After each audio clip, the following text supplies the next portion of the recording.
Episode 312 of the Too Thick Pod, your home for all things sports, cards, and levity. I'm joined by Manny and bronamath. Bronamath, right? Bronamath. Oh, bronamath. I'm sorry. My sincere apologies. I'm Jeremy, joined as always by Manny. I wanted to get the bronamath in there before we moved on. He waited like 24 hours to say that line. Just to let you know, bronamath, right? Bronamath. But you're like Howard Stern, and he's like Beetlejuice. Oh yeah, I'm definitely Beetlejuice for sure. I fight anyone. Welcome to Too Thick, everyone. We have a special guest. We have a special episode. We have a TCG loaded episode for you guys. We have the special Mr. Black Label himself, bronamath, with us. Thank you for joining us. I'm looking forward to it, man. I can't wait to see where this convo leads to. So yeah. I want to say something before we get started. I have grown tired of the LeBron versus Jordan argument. Okay. I have reached a spot in my life where I can appreciate both players. And if you were to say LeBron's the greatest, I totally understand it. There's a case to be made. If you say that for Jordan, same thing. I never thought I would, in my life, be actively rooting for LeBron James because of one Dylan Brooks. Is there a bigger bag on the planet who is setting himself up to get absolutely smoked? You know, as a big LeBron fan, as everyone knows that I am, I will be disappointed if LeBron doesn't come out and score 15 unanswered points in the first quarter. I know they're baiting him to do it. And I know that's what they want to do, is let him not control the ball and be more reckless to the rim. But I think you just need to shut that dude up. Well, I mean, what happened when Lance? I don't remember, but didn't Lance Stevenson do that at one point? And then, like, the next game, he like went off for like 40. LeBron owned the Pacers. It was LeBron owned the Pacers. Yeah. And Go ahead. Toronto knew better than to talk shit about him. I just caught myself like, holy shit! I am actively rooting for LeBron to just drag a sack across somebody's face. Dude, you know what? It's that whole team. The whole Grizzlies team, to me, is just so obnoxious. Like, even seeing John Morant on the sideline last night, and just like, I just look at him like, bro, that whole team bothers me. The whole team does. But Grizzlies are better without John Morant. I think it's mostly John Morant and Dylan Brooks, though. Who else talks on that team? Didn't they have Grayson Allen at one point? Yeah, Bane's been a little talker. Oh yeah, he does talk. Talk. Yeah. Bane's a little talker. He talks some crap about LeBron, and then LeBron, I think, dunked on your boy Triple J. All right, that's my boy. Hey, I could say that the Michigan State players don't talk that much. Xavier Tillman and Triple J. Draymond Green. Okay, that's a different team, and he was getting held. So that's still not Michigan State guy. Man, forget about them Flintstones, man. You don't want to remember any of those boys. Oh, I remember them. National championship, baby. But let's get started, because we were here. Jeremy wanted to bring up the LeBron. He was trying to bait me, and I'm not falling for the bait, because I like Brandan, and I don't want him to beat me up on a recording like he did in the past. But let's go with some TCG talk. Dragon Ball Z Worlds, Mr. Black Label. You got the first set, right? I got one of the sets. So Dragon Ball Worlds, second Worlds was this, I think it was in March, was it? And it was a really big event for Dragon Ball. It was the first in-person Worlds event that Dragon Ball has held. The previous one was online only, because Japan still had their restrictions because of COVID. So they did a real big to-do in Vegas. What they did was they brought multiple Dragon Ball segments together for a world championship setting. So 2 video games, I think it was like Battle Hour and something else. I'm not real knowledgeable on the video game side of things. So they had those going on simultaneously with the card game going on. Then it was a whole weekend event in Vegas. You know, they had voice actors there. They had, like different events and activities to do. And throughout that time, you were going to get some promo cards, right? And everyone knows in the TCG that Worlds is always the pinnacle. You've got national championships that you play in, and then qualify if you win to go to Worlds. I don't know Pokemon's format, how many are allowed or invited to go to Worlds, But in Dragon Ball, it was the 7 winners of the national championships from all the regions, and then they had one reserve spot that was open for a like melee, right, of just a bunch of players that came to Vegas that tried to do, I think it was single elimination to get to that last spot to have 8 players that participate in the world stage. And then from there, they played their games and pinned up to whoever the world champion was that got crowned. Throughout this tournament, there was different cards and packs given out. There was a battle hour set that had 3 cards in it. That's the one that I accomplished in the full set of Black Label, which I didn't think I was going to be honest. I thought it was going to be incredibly difficult because one of those cards in particular, I kept getting 9 5s. It was always like 9 surface. I'm like, oh, there's just no way. There's no way. And then eventually end up hitting it. I was like, holy cow. Then there's a leader set, which is the set that you are looking to get, Manny. That was given to all the participants that came that tried to get that one final spot. So that was 150 sets handed out. And then once you got to that top 8, there is a special card, which is the Son Gohan Beast, which is an SCR secret rare. That is like a prize card. It is a prize card. It's a very expensive card that's given out. I think raw value is about between $6,000 and $7,000. And then graded, it goes up from there. You can only get that if you participated as the top 8. And then you have a top 8 pack that had 5 cards in it, but the judges also got that pack. So there's about 14 of those. And then there was a top 4 pack that was exclusive to just the final 4. And then you had the gold cards. The gold card in Dragon Ball is the trophy card. So if you're familiar with Pokemon, you have the illustrators, you have the world champion card where, Pikachu's holding up the trophy. The gold card would be that card in Dragon Ball. The world champion card is a 1-of-1 card. There is no duplicate copies in that artwork. It's a 1-of-1. It says world champion on it. That card also is accompanied by a trophy that signifies, hey, this is what your placement. That set, the World Championship gold card and the trophy itself, rumored that someone's already offered combined for that about $110,000. That's insane. That's nuts. Because I'm not gonna say what you got, but you actually have last year's first place, right? I have last year's second place. Second place, and then you had another one, right? 2019.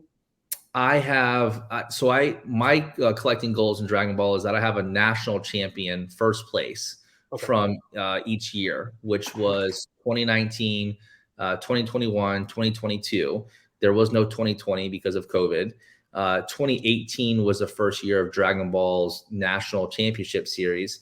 It took place in North America, and those were the first gold cards handed out. It was first, second, third. Those are all true 1-of-1s. All 1, 2, 3, because the other regions around the world did not get the gold cards.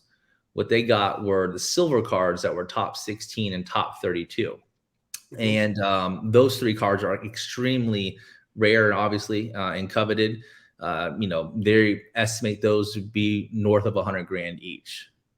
That's crazy. And the rarity of these, I know you were saying the leader set was 150. Was that the final number? Because I remember they didn't have like all their contestants come, right? And then what they do, Jeremy, I didn't tell you this. What they do is, this is from bronamath's mouth, is they basically eliminate the ones that they throw away. They don't sell the rest as like extras. It's the people there. So if there's only 100 people there and they made 150, 50 of them are already gone. Wow. Yeah, Bandai is the company, and they're obviously from Japan and very strict when it comes to rules. They don't like people to steal or have excess that they're going to go sell elsewhere. That's frowned upon in the culture. So what they did was they made sure to adhere to whoever came participating in it. It was a true reflection of how many of those were actually handed out, which I believe was like 150, 152, whatever that may be. So for the most part, these cards that are handed out at these tournaments are in lieu of a trophy, right? For the most part, outside of like the first place massive trophy. Yeah, you still consider them like trophy cards. Okay. I would anyways. I mean, it signifies that you're at the world stage. They have a stamp. So these cards are all reprinted cards. What that means is that the artwork was already used in a set that you can go buy at Target, Walmart, your local card shop, and pull the same exact artwork. Now, what's special and stands out with Worlds is that they spruce that card up tremendously. They add in texture, they add in layers, and they add in a world stamp. The set that Manny's showing now, or Jeremy, I'm not sure who, this set here is the Battle Hour set. What this is, you see the bottom right is going to signify the Dragon Ball Super card game. The one behind it, I believe, is for one of the video games, and the one to the left of it is for the other video game. So for all three of the events that took place for Worlds, this 3-card set is supposed to represent that. And I think this set here, to me, has a lot of legs and a lot of life for the price entry, because it was a first of its kind to be done this way. In fact, the character with the black hair, his name's Shallot, he is in Dragon Ball Heroes only, and Dragon Ball Super does not have the rights to use him on a card. They only did this because of it's a promo and for the video game. Wow. I didn't even know that tip. That's actually a good tip, because I even want him on the card, right? I wonder if that's the most expensive out of that 3-pack. It's also the hardest to grade, though. That's the one that I had such a tough time grading. And to get this set at Worlds, you had to go to events. Remember, we thought they just gave them out. Yep. Weren't they had to do some stuff to actually get these as well? Yeah, I think you have to do like a little checklist. You Disney World, and you go around to different countries and Epcot, and they stamp everything. I think it was one of those passport type deals to be able to achieve to get that pack. Yeah, that's crazy. Do the people that play this actually collect these cards too, or some people they play it and they don't care about collecting it? They just enjoy the actual gameplay of Dragon Ball? I think gamers typically love to play the game. Now, a lot of the gamers will have binder sets. So there's not many of these leader sets on the market. I know Manny will attest to that. There's a lot that were bought up by collectors like myself that want to grade them. But there's a good amount that didn't care about the money and care about the game and want to keep it as, their memento to go into Worlds and put that into their binder set. In fact, some of them may use that leader card in their deck. So when they're playing at their local card shop in Iowa and they pull that leader card out and they put that leader card down, like, oh, wow, that's kind of like a flex, because you're pulling out a card. It's rare, it's expensive, it's stamped. So a lot of those players like to have that flex in their deck. Yeah, and so be careful, because some people might think that they're getting the world set, but it doesn't have that stamp on it, because it is like you said, it's kind of a reprint card. It's just that stamp makes it a hell of a lot more collectible. Yeah, the stamp, the texture, the foiling, it's all different as far as that's concerned. Mm-hmm. So how does somebody like me, let's say I've got a little bit of a bankroll, I'm interested, everything makes sense. How do I go about acquiring these cards? Obviously, these people aren't idiots and they know that they have some sort of value. Are they putting them on eBay? Are you going there in person, or is it all network? It's a mixture of both, all of it.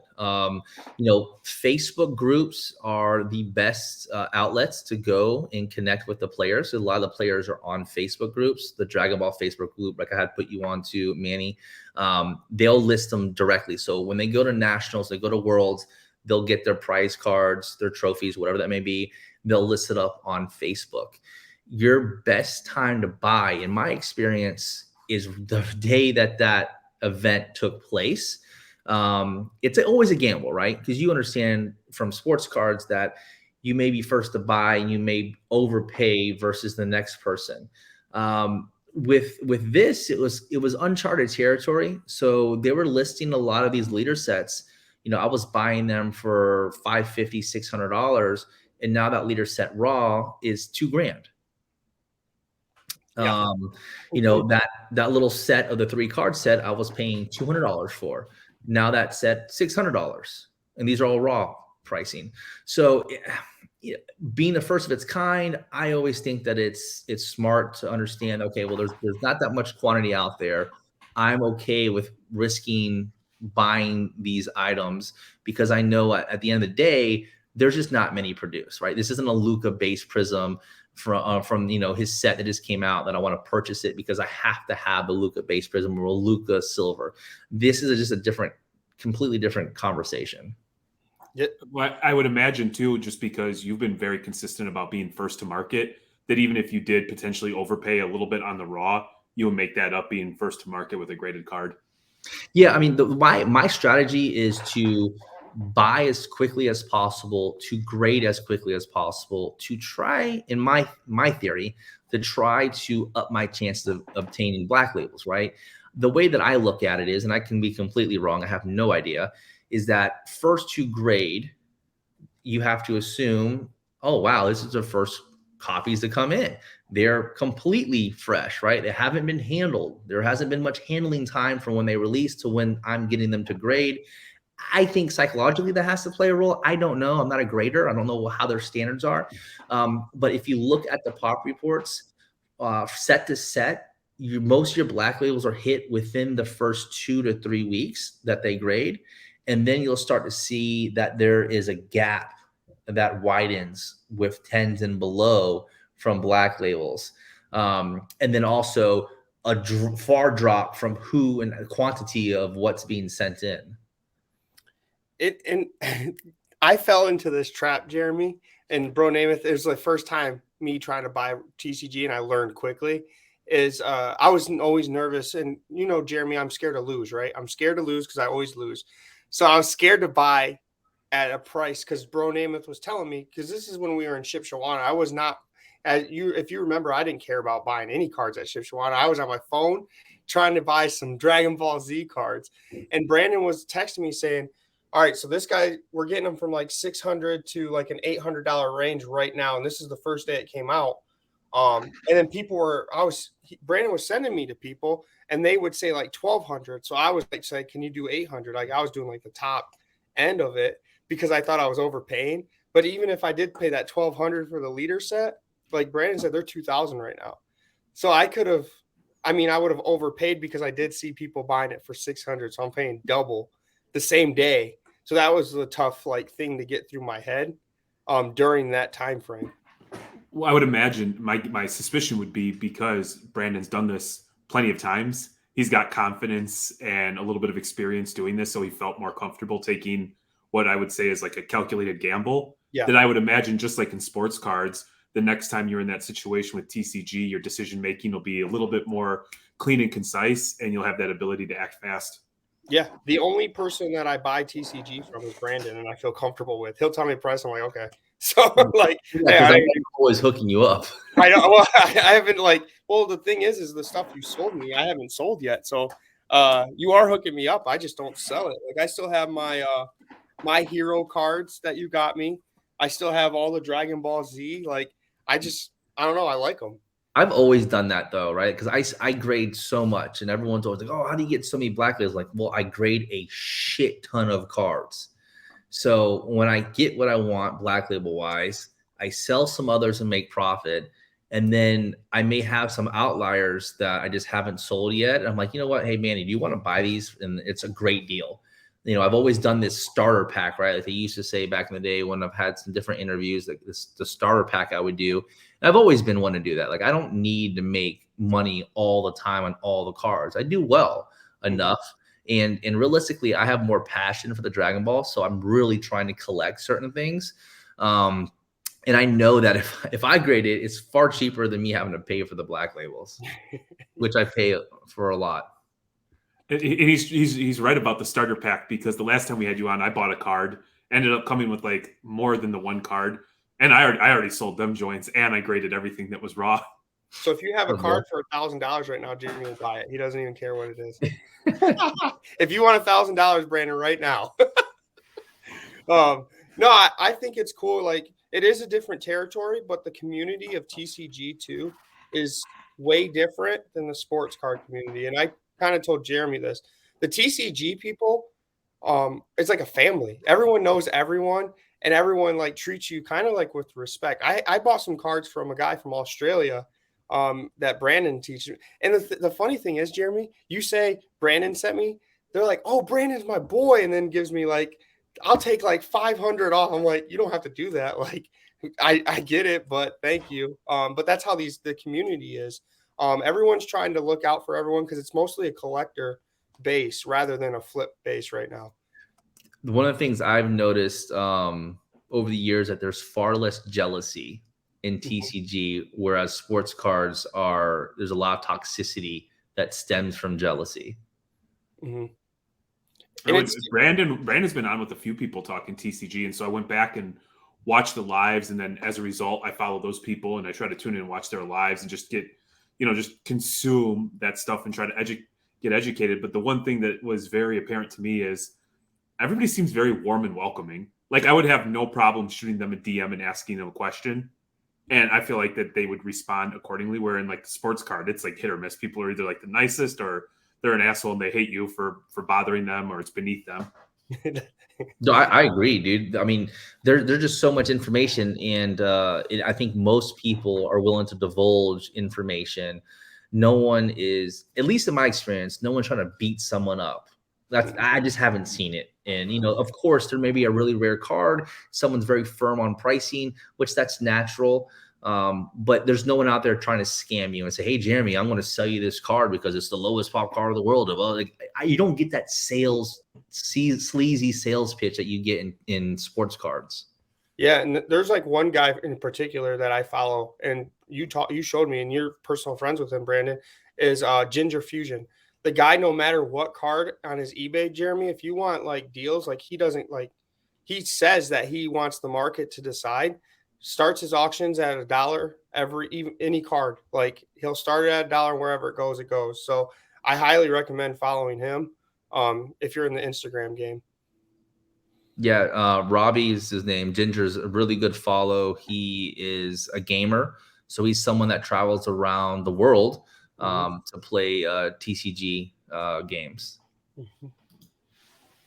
And then we have so in the future, because like you're the Dragon Ball Z guy, but now I'm 100 episodes into One Piece, so I'm really hooked on One Piece right now. Thanks for that, because I still have 900 episodes to go. I've been up at 2 a.m. For like every night watching these One Piece episodes. You know what, Manny? You always sell yourself short that you don't get a lot done. But I swear to God, you're a guest on every podcast that's out there. You're on every group chat existing. You're on Clubhouse. You're doing this. You're knocking out this. You're playing video games. I don't understand how you get so much done in a day. Like I thought I got a lot done, but really, you're shitting all over me. It's ADHD kicking in. I can never do one thing at once. I have to like go do like 5 different things. So, but yeah. So the One Piece, I did see that you had a regional card. And they still have they done their world? Like, have they come out and said they're doing a world tournament yet? No, you got to remember, like One Piece OP1 came out, I think like 2 months before Christmas or a month before Christmas or so. So we're now into OP2. So One Piece Set 2 has come out. One Piece Set 3 will come out in the next couple months or so. You still have to build up cards for players to build decks. So I don't think you'll see a national stage for at least another year or so. I would imagine probably in 2024, early like Q1, we'll probably see a national tournament.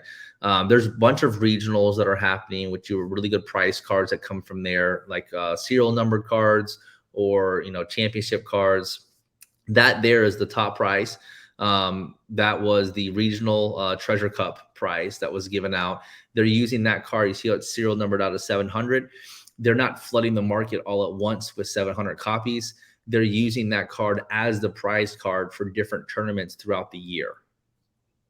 See, that's nasty. This card right here is like one I would want until you told me the price, and I was like, yeah, can't afford it. But it'd be cool. For? I sold that one for just shy of $8,000.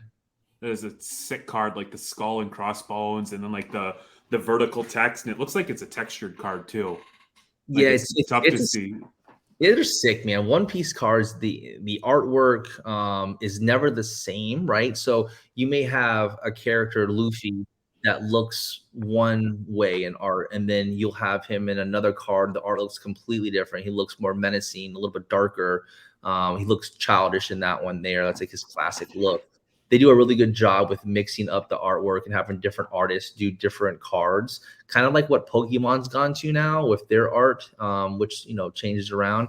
But One Piece, I think, by far has the best artwork and texture and foiling on cards for right now.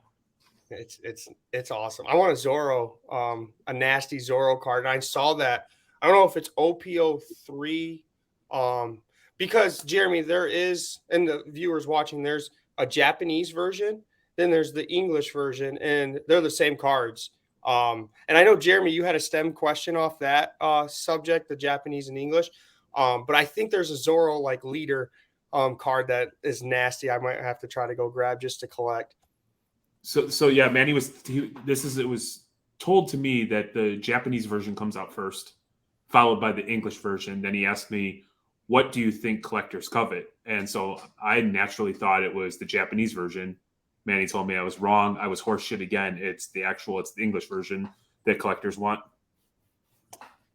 It is. It's weird though, because you're familiar with baseball, right? And then you have certain collectors that will never touch shimmers or will never touch waves. And they only want true blues and true golds and below.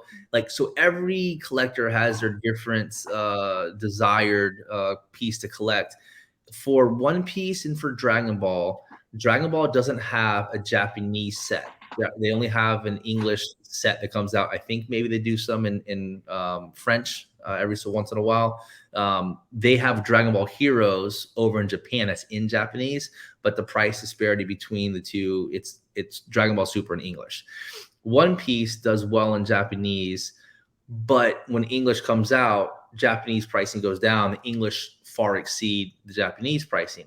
Now, Pokemon is kind of in the same category as One Piece, where Japanese is high, then English comes out, English goes up, except what they do over in Japan for some Pokemon cards is some of their rare cards that are like, you know, case hits or every 2-3 case hits. They're far more difficult to hit, and the hit rate's harder in Japan than it is in English. So in English, they may dilute, and then in Japanese, that card is far more rare, and that card in Japanese, for instance, will be more expensive than the one in English. Yeah, listen, I know it sounds weird. But when you collect, it's like the same rules with like Bowman or, you know, Prism Silvers. It's the same thing. It's just having that experience, going through it, and kind of understanding, you know, where things fall in. Pokemon has world tournaments. They'll have cards that come out in different languages: Portuguese, Spanish, English, and Japanese. Their world cards, Japanese, far outsell English. And then English far outsells every other language. So you have like Japanese, English, and then everything else is all the way down here. And then that's what people are wanting in the Pokemon world: the Japanese trophies, the Japanese, you know, those type of world cards. So OPO3 hasn't came out in American English version yet. It has not. It's also a pretty weak set though. So if someone's wanting to get into One Piece and you've been kind of pushed away because OP1 and OP2 are so expensive on the secondary, relative to sports cards, are still cheap, even when the resale market. But it's still a markup from their MSRP, which is like $80 or $90 box. And then OP1 got up to like $300 a box. So it's a pretty substantial markup. The hits, though, in OP1 were pretty good. So you had a lot of cards that had good value. I mean, that's the thing with the TCG, is that it's not always boom or bust. There's plenty of cards that are $20, $30, $50, $60 that graded out could be $300, $800 cards. Is there a direct correlation between the show, or like the popularity of a character on a show, and the rarity or scarcity of a card, or what makes a specific card in a set valuable or popular? Everyone's always going to want main characters, and then they're going to want waifus. What a waifu is Japanese anime female, and then sometimes they will make them very robust and have different character features that people just want to collect. There's specific waifu collectors out there. I know you guys are familiar now with Weiss Shorts, which does the most recent Disney. They've done the Marvel. They've done a lot of stuff. It's a trading card game from Japan. They specialize in some Wafu sets that come out just specifically all Wafu signatures, things like that. Now, character, you may have a ton of Luffy, and then Luffy is always coveted. Zoro's coveted. Goku's coveted. You know, Pikachu, Charizard's coveted. But it doesn't mean that they're all worth money. It's based upon the rarity. You may have a Luffy in a set that does decent, but then all of a sudden you have a Shanks in that set, and because he's the manga rare, that card far outsells any other card in that set because of its inherent rarity, which is like 1 in 2 or 1 in 3 cases. Yeah, and then they had so like a Wafu, because I was going to ask you what that is. So that's like you know, the Nami cards and all that. They would consider that like the Wafu, because I know a lot of people love Nami. And then I wanted to show this. This is kind of like the TCG player. Brandan told me, but look at Jeremy, Monkey de Luffy. This is the card that Brandan had. Market price was $5,000 for the raw. And is this the Shanks card that you said was super rare? Yep. So that's from OP1. You'll see where it says OP01. OP02 is the same manga rare from the second set. So they're making the chase card in One Piece, the manga chase. If you scroll back up real quick, Manny, I'll explain that to Jeremy. So if you go to the mangas. Where are they at? Right there. Boom. So if you notice, Jeremy, the background is like a comic book, right?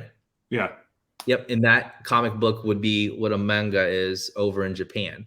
So that's the manga rare, which everyone's chasing. That artwork is also used without that background. And that background is what, you know, specifies that being that alternate art rare. That's awesome. I didn't know what they were. I haven't seen one because I do see people breaking these and they're always like manga. And someone ripped like 30 cases and didn't hit one of these. They're hard to hit in Japan. Yeah. And then I thought people wanted the most wanted cards, but it doesn't seem like those are like the bigger ones for this. So scroll back up real quick, Manny. You see the Nami, you see that Zoro, right? The 221, 201. Those are also cards from that set 1. Yep. Right. And those, I mean, I remember on the live, I think I hit like 2 Namis out of 6 boxes. Oh, geez. Right. Do these products come with checklists? Because I know Manny said like 30 cases without hitting a card. Is there a checklist, or it's just like somebody comes up with that? There is, but there's no like cardboard connection that would set up what the checklist looks like. You know, which kind of sucks. It's always been, you know, an issue where we just don't have a lot of the information available to collectors. It's something I've always thought of doing. I just never have because of how much effort and time it would take. If you had a cardboard connection for TCG, or you're able to highlight the new product coming out, what those product hits look like, you know, ratios, all those things. We just don't have it yet. And maybe that's because, you know, we have different languages, right? You have the Japanese, which is so big. You have it in English. I don't know where the barriers that we can't break through, but it's unfortunate because I do think that there's a need for it, especially for people to get into TCG to understand better. I also don't think there's necessarily a great podcast out there that does a good job informing newcomers to TCG what that looks like, what their rarities are. And I think that, you know, there should be something where you'd have that conversation with that new product coming out on what to look for, what not to look for, things like that. Well, we have you on our podcast. We're starting it now, so like we're the TCG podcast on with Brandan.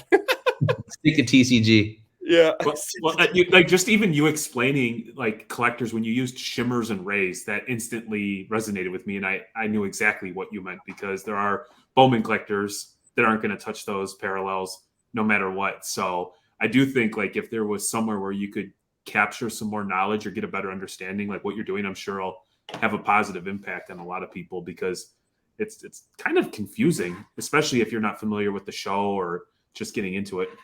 Yeah, I mean, not being familiar with the show is definitely a big thing. But the one thing about sports card rippers is that people rip to rip, right? So you're chasing to rip. You know, if you're ripping absolute, you're looking for what? A kaboom. It doesn't matter who the hell you hit, you're looking for kaboom.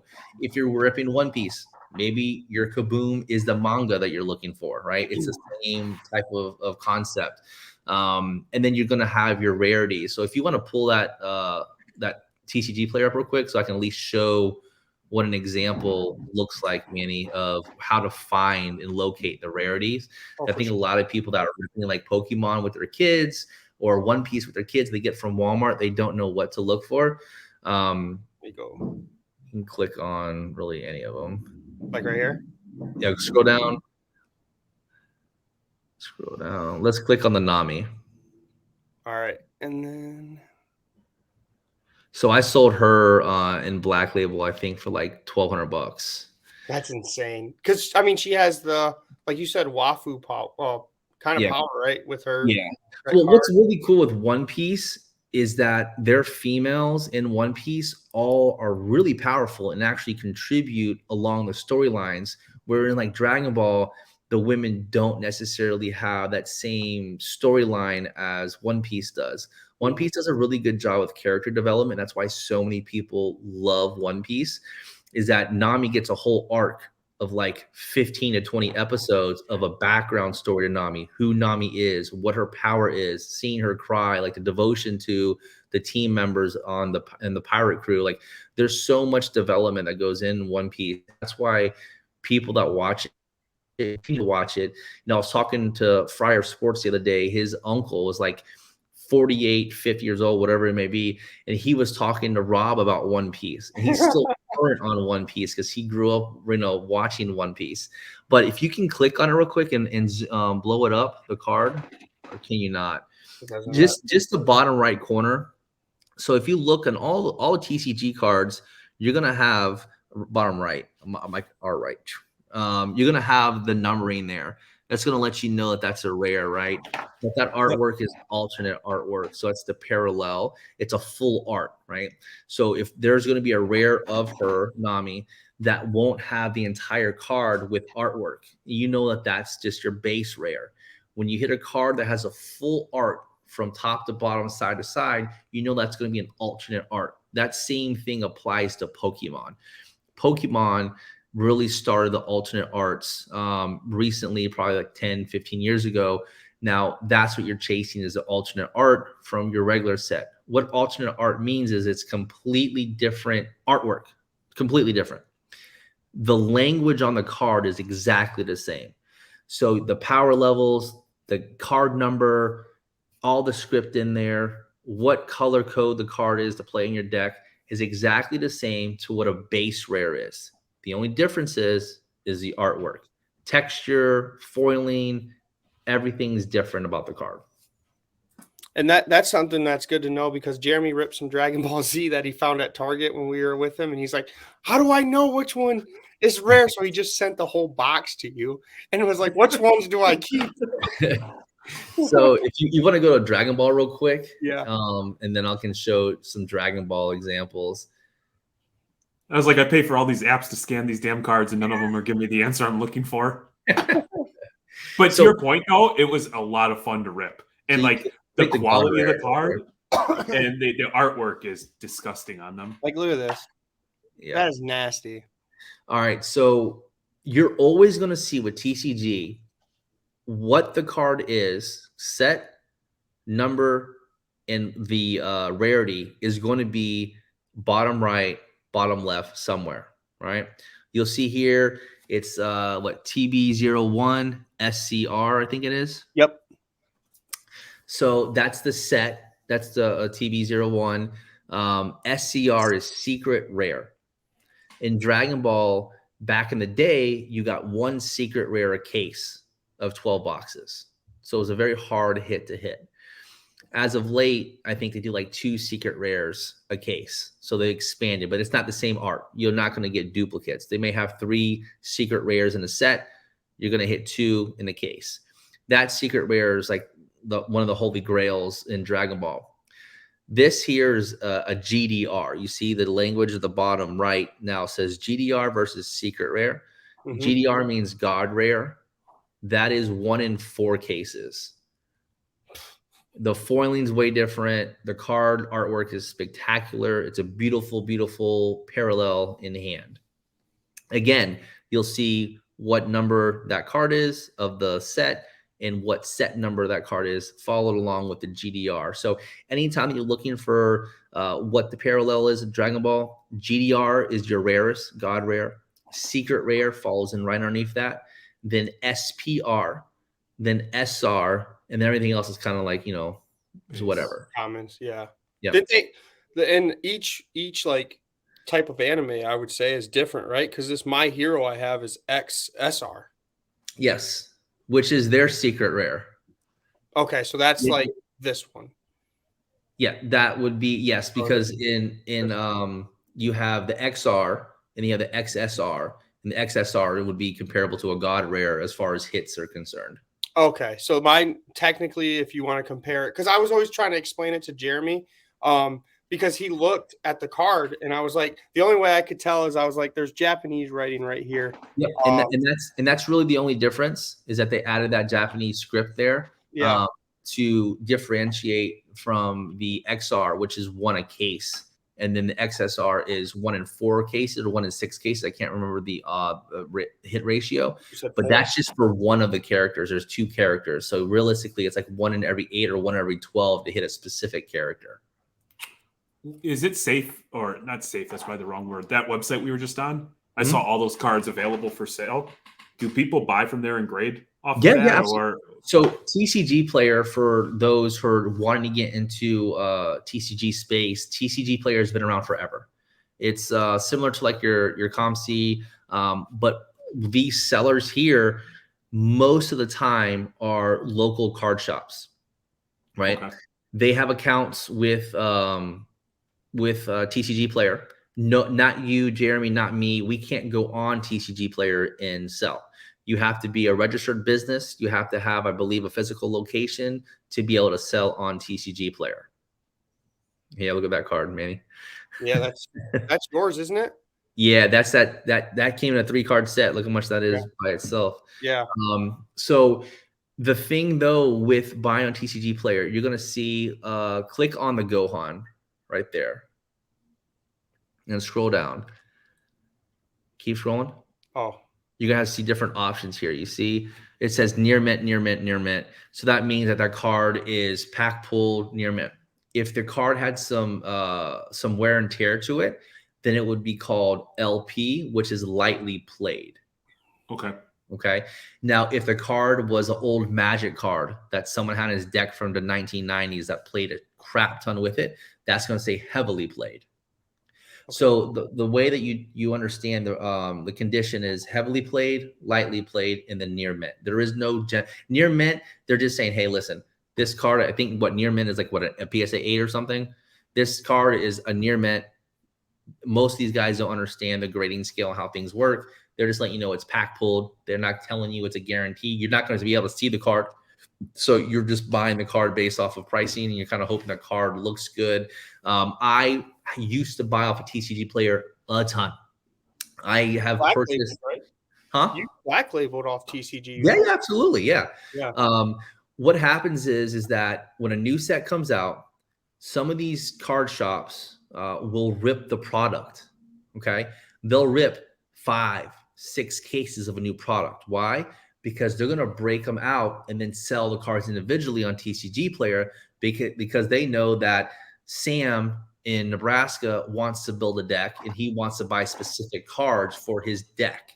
It's a lot easier for Sam to buy his cards for a deck than buying a booster box and trying to build it that way.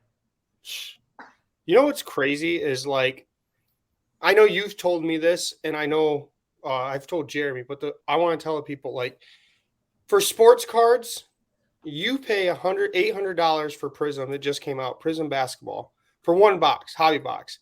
I saw someone get Del Curry auto for his box, and it was on the box. It says on average 2 autos, so you might not even get the second auto, second hit.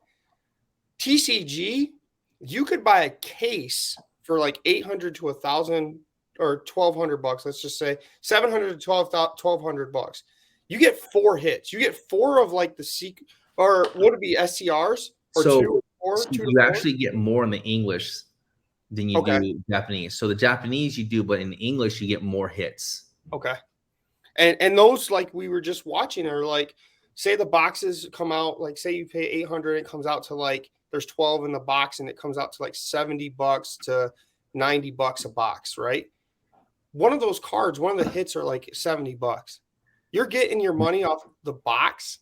Like you can get your money, and like what Brandan said, the set collectors out there, because they play the game. You get multiple sets and you sell the sets, and you kind of make your money back before you even have to sell your hits. It's always going to be fun ripping product. Always. Yes. Okay? Doesn't matter what you're ripping. You could rip frozen sticker cards from Walmart with your daughters. It's still going to be fun. Okay. Mm-hmm. There's a difference between being fun and being smart. And I think with TCG, it's far smarter to rip TCG if you're quick. Okay. So for instance, OP1 came out and I bought 5 cases of OP1. I paid $800 to $900 a case for OP1. When we got the cases, the case price was $2,000 after we got them in.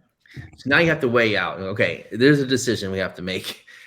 Am I going to sell these cases and make profit, or am I going to rip them all? And of course, I ripped every single case. I didn't leave a card, a pack. Everything got ripped. All right. But doing that, I knew that I would be grading these quickly. Right. If I grade them at $100 a card with Beckett, everyone's like, wow, that's expensive to grade. I agree. However, when you're chasing black labels for a product that the cards are made phenomenally well, that you know that black label odds are pretty good on them, then everything else is going to be just complete profit. What I did was let me do the math. I have it on Excel somewhere. Let's say that I was in $900 on the cases. I had 5 of them. So it was $4,500. Here's what it was: $4,500 on the cost of the cases. I had another $4,000 worth of grading fees. And then I sent in another slow tier with PC Sports Cards, who I use to do my slower stuff, because they seem that they have a little bit quicker turnaround on that stuff. They're fast as all get out. I'm just going to point that out. That PC, I'm still waiting on my Union player cards, and they slow rolled them for him, and they got them back. Bro, PC, the slow roll was like a month and a half. It was so quick for like $28 a card, $24 a card. So I was all in $10,000. Okay. Grading fees, cases, the shipping cost, $10,000. Friar Sports and I went on this little, adventure together on this, and he just believed in me. He was like, all right, dude, whatever you want to do, let's do it. I'm like, all right, let's do this. We split everything down 50-50. I was in charge of getting everything prepped to grade, sending them out to grade, doing all those things. And I gave him all the bulk, right? I gave him all the bulk to sell, singles on eBay, handling that. And then I traded some other stuff bulk to Robbie. So I traded Robbie and got like $800 in trade. Boom, that's a case. Rob sold off, I want to say like 2 cases worth of singles, because people are trying to build decks. So now my cost is 2 cases plus the grading fees and the shipping, right? So I've brought that down substantially. Then grades start coming back and black labels start coming in. We turned $10,000 into $36,000 in a matter of 2.5 months.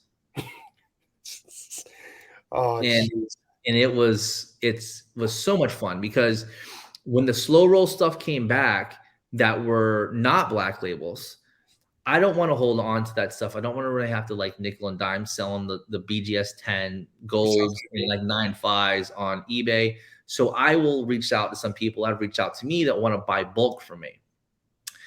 I know that if I'm grading at $24 a card or $28 a card, then I'm just selling them that bulk at $35 a card. Doesn't matter if there's a 9 in there, there's a bunch more 10s. It doesn't, $35 a card. Boom. They may buy 25, 40, 50 slabs.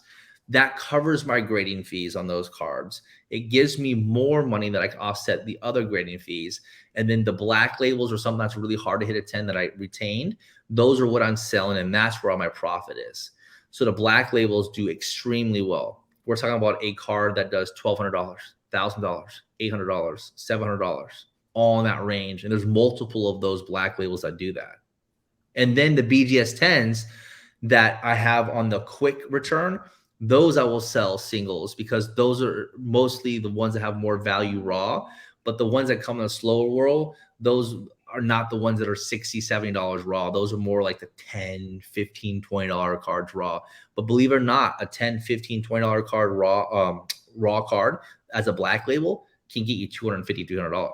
And that's worth a $24, $28 grading fee. That's true too, Jeremy, because I have these, and so what I did is I went through TNT, and they tell you where to like send their cards. I got my PSA order back, and these are like probably like you said, the 15 to 20, but a black label on these are like 300. Like you can sell them for $300. So I'm waiting for this union. I'm waiting for my promo packs to come back. I sent them in beginning of February on that standard. Still waiting on them. I have like maybe like 21 cards still coming back, but the timing is everything, like Brandon said, because I think I missed my mark on these because now Union Arena's out, and I don't think people want the promo packs. I think the promos will do well. Like Demon Slayer will always do well. You know, Demon Slayer's next, so Union Arena, Jeremy and anyone listening, is a new product that came out of Japan from Bandai. Bandai has a bunch of animes. So you've got Code Geass, you have Jujutsu Kaisen, you have Demon Slayer, all of these, all these IPs under one roof. So imagine if we combined XFL, NFL, CFL on a Prism product that way, right? So you had all these different IPs. So you have these different IPs, but what's cool about the TCG of this is that you build a Demon Slayer deck, you build a Jujutsu Kaisen deck, and then that's where you play. And you guys are playing the same card game, is that your deck is from that different anime. So if you're a true fan of Demon Slayer, you get to have a deck that you'll play against Jujutsu Kaisen. And it has a really good interactive, a very good collector feel, because you have so many fan bases coming together under one umbrella. And they're releasing them in booster boxes sets every so often. And the Demon Slayer one, I think, comes out the end of this month. I think it's the 28th. Demon Slayer comes out. Demon Slayer is one of the best animes currently, and people regard it as one of the best animes of all time, top 10 already. And it's only going into season 3 because that's how good it is. Our buddy Breaking Wax, who's not an anime guy whatsoever, and he's stationed over the Philippines. He asked me what to watch. I'm like, you need to watch Demon Slayer. Don't give me no shit. Just watch it. You're a grown-ass man. No one's going to call you a kid. Watch it. Watch the first episode and finish the whole season in like 3 days because it was that good. You lie about calling a kid, because Jeremy called me a child when I was watching Demon Slayer. He called me up. He's like, I got to go. My guy's killing a demon right now, so you need to call back later. Yeah, I wish that was to be true, but Don actually did message me and tell me that it's worth watching, that he was a little skeptical, but he watched it and he was like hooked, and he's like, yeah, I think he said he pounded it out in just like a matter of a couple days. So, dude, it's so good, Jeremy. Okay. Like if there's one takeaway you do from this, right? Because there's always something you take away from a podcast and interviewing people and having conversations, is just watch episode 1 of Demon Slayer. That's it. One of your issues you had earlier when you were speaking was that you can't relate to the product because you don't know what you're looking at. And one of the ways you fix that is by watching the anime, right? Or maybe doing some research on Google, whatever. But just watch one episode. And then I think, have you ever watched an anime before, from like beginning to end on an episode before, Jeremy? There was like a one back in the day, like Akira or something like that. Great movie. It was a movie. Yeah, it was a movie. Yeah, I saw that. That was pretty dope. Yeah. So I think if you watch Demon Slayer episode 1, right, and report back, let me know.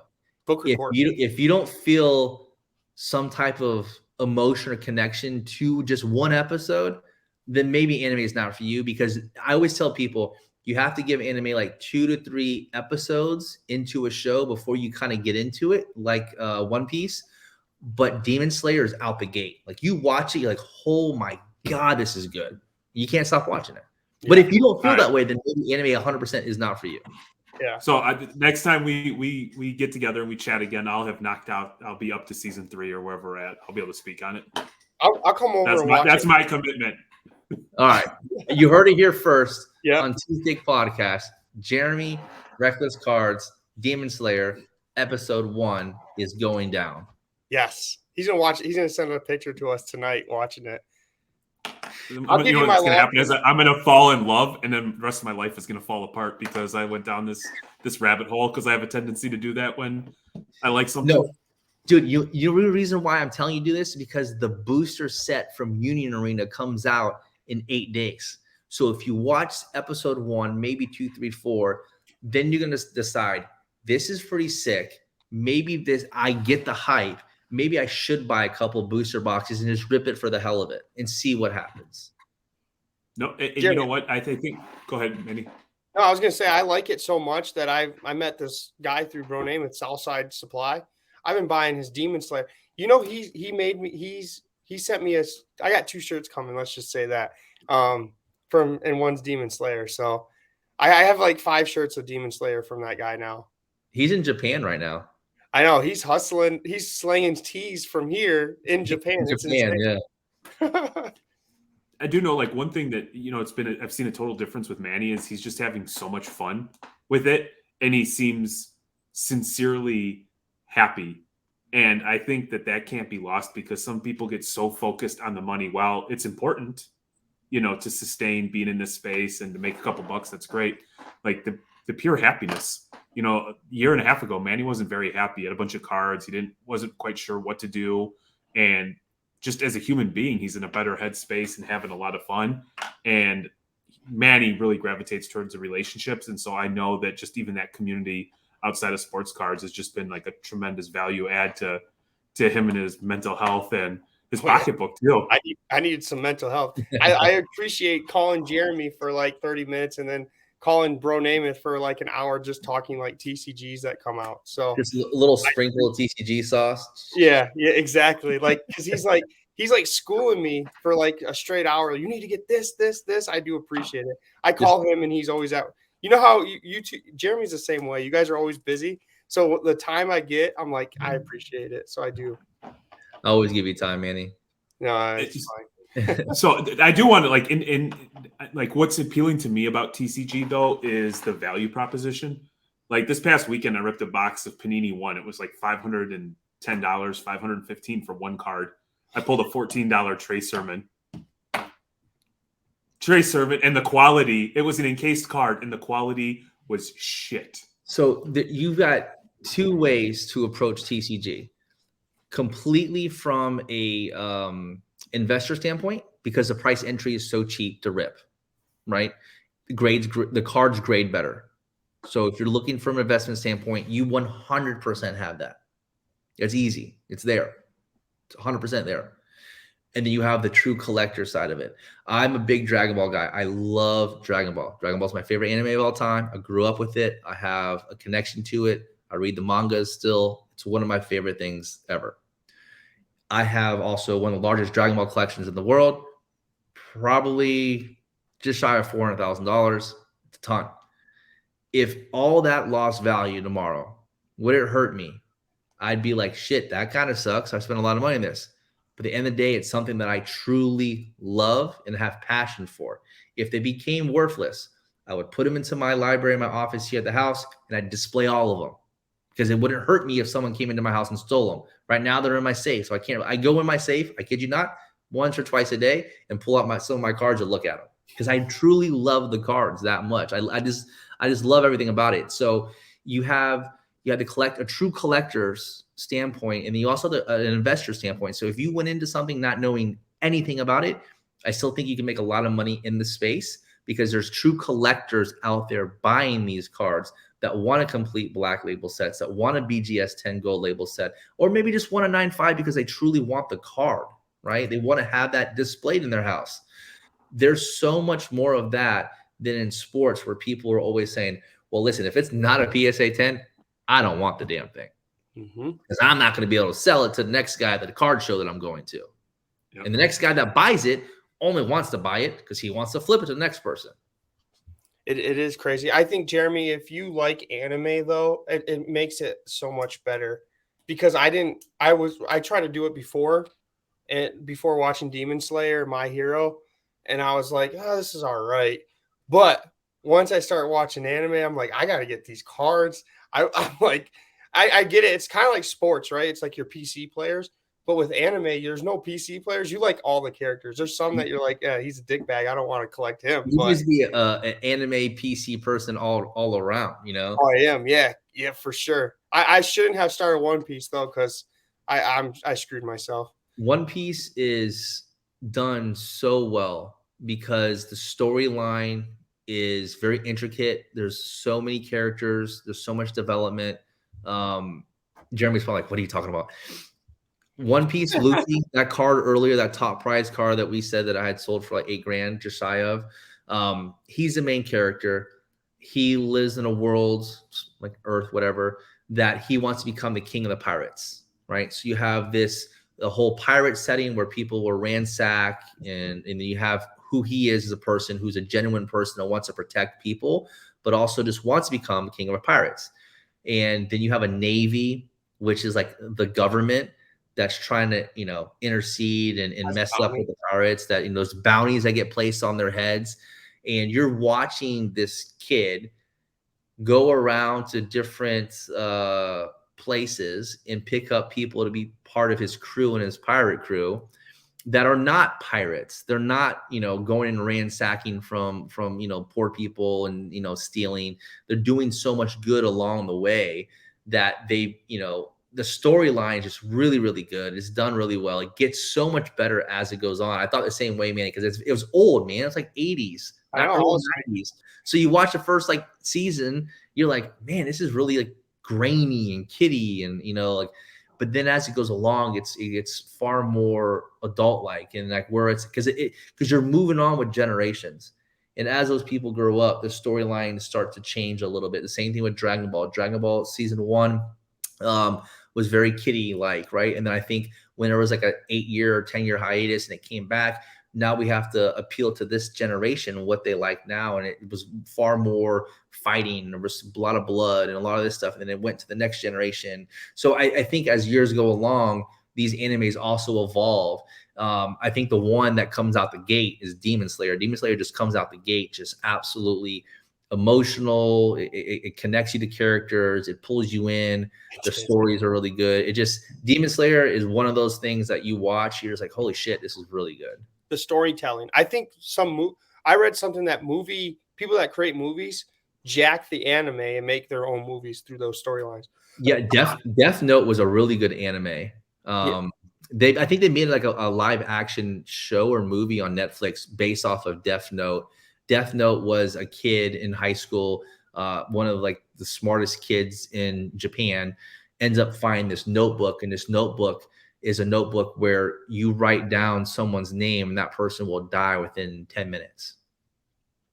So this kid has this power in this notebook, and he wants to right the world and get rid of people that are committing these crimes, and starts to do his own justice. Yeah, he's looking it up now. Look, you got him intrigued. Look at you said killing people. Y'all are like spokespersons for this stuff, man. I promise you, like a year and a half ago, I would have never given this stuff the time of day. But the cards actually were like the vehicle because they're so awesome looking. Yep. And then obviously you guys clearly enjoy this space because you're speaking pretty damn passionately about it, like official spokespeople, that it makes me want to go check it out. And I'm probably going to watch a lot of damn TV now. Jeremy, forward. I get yelled at by my wife and Brandon. I don't know if you do this, but since I've been watching One Piece and all these animes, because you want to watch them in Japanese. You don't want to watch them in the English version. So they say what in Japanese, but they have like a nani, they say it like this. So when my wife will ask, say my name, I usually will do it. And she's like, what are you doing? And I'm like, nothing. You don't understand. Well, I think that's part of it though. I love movies. So one of my favorite movies of all time is Pan's Labyrinth. I think that was a brilliant movie. I thought it was beautiful. And I think having the subtitles engages me so much more as a viewer, and having to watch it in Japanese, I'm reading as I'm watching. And then it gets to a point that you're no longer thinking you're reading. It's just natural that you're just you're going with it. It makes it a far more engaging experience watching it that way. Unless you're dyslexic like me, and I'm like, shit, I missed that. Hold on, let me rewind it. Oh no. But Death Note's good, by the way. That's a really good one. It's like detective-like. There's only 1 season or 2 seasons, I think. It's a short anime. There's no more coming out of it. It ended. It concluded. But that was a good one. This kid wants to do so good and ends up, not doing so good. And going back to like the cards, isn't anime cards kind of relatively new? It's like a new space. Well, you have these. I know you have these type, but they're not like plain. It dates back to the 80s.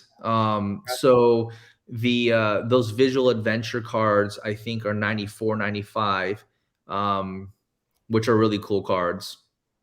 The Prism back then were really cool. There's Dragon Ball cards from 88 and 89, I believe, are called Amada. And those were a TCG style card with power levels and different things like that. Bro, Japan just does everything so much more cool, man. Like that's sick.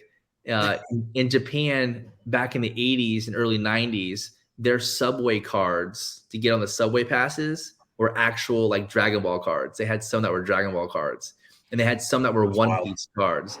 And then their phone cards that you would use for your pay phones, and you would prepay on the phone card, would also be that way. So you'd have this barcode on the back of this card, but the artwork was all original artwork from like Toriyama and all these different people, that original artwork that you don't get on cards now. So there's collectors and vintage. So it's funny because there's a vintage space for TCG and anime cards, the same way that there's a vintage space for sports cards. Just the value is just not comparable. You know what I mean? It's not close. What we're going to do is Jeremy's going to get hooked on Demon Slayer, and then next Collectors Con, we're going to have Jeremy dress up, and he's going to be the dude with, like, he seems like the guy with the bull. I forgot his name. He'll have his shirt off with the bull. What's his name? Yeah, I know you're talking about. Yeah, and then you'll be the main guy, and I'll be the blonde-haired kid that sleeps all the time. So we'll just roll into Collector Con all like cosplayed up. Tanjiro, the main character, you're gonna like that show, Jeremy. Yeah. Tanjiro. You know why you're gonna like that show? Because you're a family guy. That's why. That's how I got hooked. And I think probably Manny can say the same thing. Being a family man and then watching the first like 10 minutes of it, you're just like, are you kidding me? And then from there you're sucked in. The visuals are really good too. So it's by far the best animation that you're ever gonna see. Ever. For the last 20 minutes, we've just been trying to convince I know. Yeah, I'm all in, man. I want to speak the language. Next time we chat, I want to be all in. Hey, man, Brandon, when he had me when he said 10 to 36 in 2.5 months, that resonated with me too. That's impactful right there. Your eyes did get big. You're like, how do I do that? Man, yeah, we split 50-50. We did really well with OP2. It's just that the allocation became really difficult to get. So OP1 got lucky at the 5 cases. OP2 came out. I think we only did like 3 cases we were able to get, because at that point everyone was looking at OP1 like, oh, well, the cases are $2,000 off bat. And I think we got the cases at like $900 or $1,000 in that range. So we didn't have that big glow up like we did with OP1. OP2, we still did really well, and still have. So we've already in the green. And I've got 68 cards getting graded with BGS right now, and they should pop, I'd imagine, the end of this week or early next week. So when those come back, then we'll eat off of that sub too. When does OP4 come out for Isn't it like the end of this month? It is, yeah, for Japanese. I'm hoping there's been some good. Shoot, I didn't get my case. I was supposed to. Dang it! Now I gotta go DM them. I think they're like $700. Yeah, you know who exactly I have to go DM. Yeah, for sure.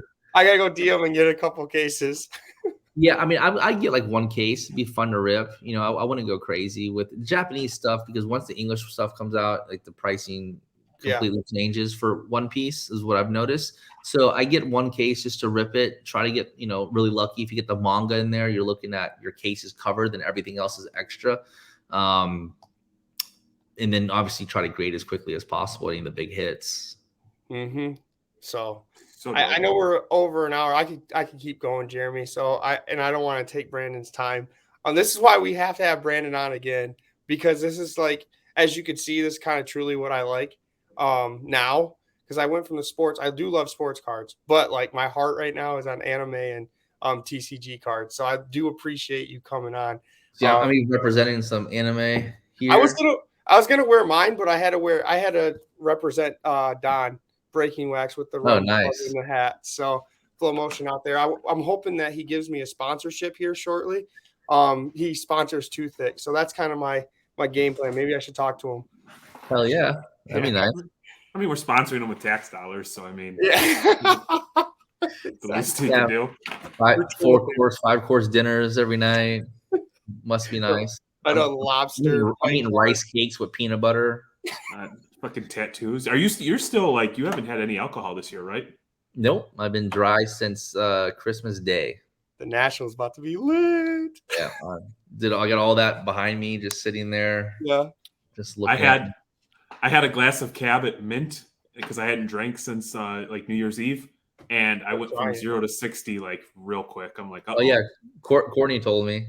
She was like, "Yeah, Jeremy can't hold his alcohol." Nope. Hey, so I do have one question before we get out of here, and I echo Manny's sentiments. We really appreciate your time, and it's like truly educational, and it's nice learning something new, because that's where I have fun in the hobby, is like learning about new stuff and not repeating the same stuff over and over. Gun to your head, Mercedes or Porsche? Porsche. Okay. All day long, Porsche. That's all I got, Manny. Now, I will say, SUV to SUV, I would go Mercedes. But there's no sports car for the price better than what you get with 911. Okay, Travis Scott's or Jordan 1s, Chicago. Which T. Scotts you're referring to? Let's do the reverse mochas. You're going Chicago's all day long. Okay. There's nothing better than an original Air Jordan 1. Nothing comes close. You see, they just dropped a couple days ago a restock. Yeah, but that's not close to the originals. They got cracked leather. I'm more of a purist. I want original shape, size, 85s is what I want. Travis Scott's come out in, I think, 6 days. So I'm going to try to get those. Where has he been at? Does he even rap anymore? Does he do anything? I don't even know. Ever since he had the demonic concert where people were dying, I haven't heard from him at all. Nope, I haven't either. And that's the problem with getting these rappers, because I have a lot of Kanye's up here. I'm scared to wear out in public now. So. He apologized. He had demolished. Yeah, he's good now. Okay, so I can go back to wearing my Yeezys. My buddy was at that concert for Travis Scott, by the way, where all the shit was going down. He said it was insane. His wife passed out because there was so much pressure, person to person, around the gates that they couldn't breathe, and his wife passed out. He's a big dude. Like, he's like 6'2", 260, just yoked. He was just moshing people out to get his wife out of there to be able to get her some space. But it was done so poorly, man. That was a sad show. I actually watched it on Apple TV live, and I remember looking at my wife and being like, dude, what the fuck is this? A golf cart, an ambulance golf cart going through the crowd, and they were jumping on top of it, so they couldn't even get to people. That is insane. It was nuts. Scary, man. But I haven't heard from him since, which is weird. Yeah, I haven't either. He's having babies with one of the Kardashians. So, Jeremy. Yeah. Jeremy. No, because they all turn out like crazy once you get with the Kardashian. Yeah, but he's got anchor babies now. That's a lot of wealth. He does. He's got wealth for his whole entire family forever. Jeremy, where can the people find us? They need to Thicc Pod everywhere, and then they need to go ahead and smash the like and subscribe. Oh, that was weak, Jeremy. That was weak. But I hope you guys. I'm getting ready to watch Demon Slayer, so just quit busting my fucking balls, man. All right. I can't wait. And with that, I hope you guys enjoyed your hobby release. And thanks again, bronamath. Hopefully you can come on soon. And we can talk TCG again. We'll talk about the Union Arena and the new OP4 when it comes out. So yeah, I appreciate you guys having me on. Thank you. It's always a pleasure with y'all. Where can people find you? Bronamath. Bro loves math. Bro loves math. You'll see him at National. He has that jersey. He's gonna have a jersey on. Bro loves math. We'll say bronamath. Yeah. Well, with that, I hope you guys, like I said, hope you guys enjoy your hobby release, and we'll talk soon. Peace.